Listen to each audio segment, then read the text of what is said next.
Hello, my name is Liz Vilardi and I'm Coravin's in-house trade specialist. Coravin provides ultimate wine preservation. You can serve a taste, glass, or more from any bottle of wine and come back to the bottle weeks, months, or even years later. Today, I will introduce you to Coravin Pivot Pro.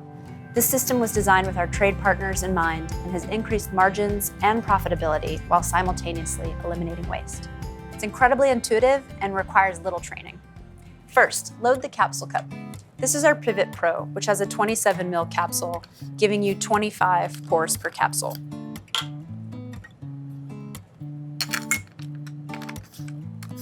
With Pivot, you remove the cork or screw cap from the bottle of wine and immediately insert a pivot stopper with the top open. Then insert the wine tube into the stopper, parallel to the dangling cap, and push down until you hear the click.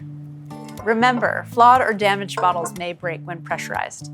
We provide you with 2 Coravin wine bottle sleeves to reduce the risk of injury from broken glass.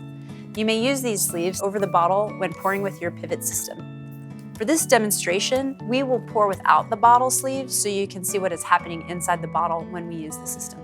To pour, place one hand on the bottom of the bottle and the other on the system with your thumb on the button.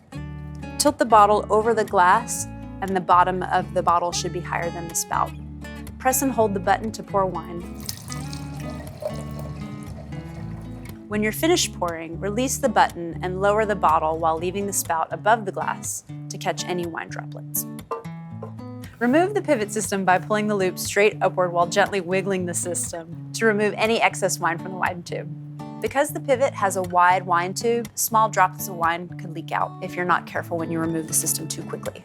Once the pivot is removed, close the stopper cap immediately. When you're down to the last glass, remove the stopper. Free it up to be used in another bottle. And finally, we like to say clear, clean, and cellar. Press and release the button to clear the wine tube after each use. Regularly clean the wine tube and stoppers by running the spout and stoppers under hot water. Always cellar your bottle on its side in a cool, dark place.